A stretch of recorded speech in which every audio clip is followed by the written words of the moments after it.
Our aspiration as a company is to build a significant global enterprise. And to realize this aspiration, we have to play in some of the tough markets in the developed nations of the world. Now, for a company like ours, which is where the brand is relatively unknown and we have a Made in India label appended to us, we have to lead into these markets with value selling rather than a price-based selling.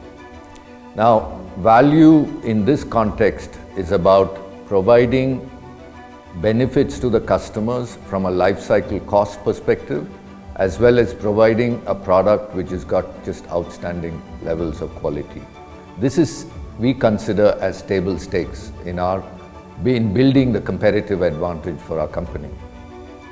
Now, even though we lead our sales program with value and quality, for a company in our context, customers expect a price. So we have to have a cost advantage in order to able to compete and provide the expectations of the customer. Now, in order to make all of this happen, value, quality, as well as cost competitiveness, we have done selective integration, backward integration in our manufacturing.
So for us, backward integration is a very selectively strategic initiative where we pick on opportunities by which we are able to enhance the value that we provide to customers.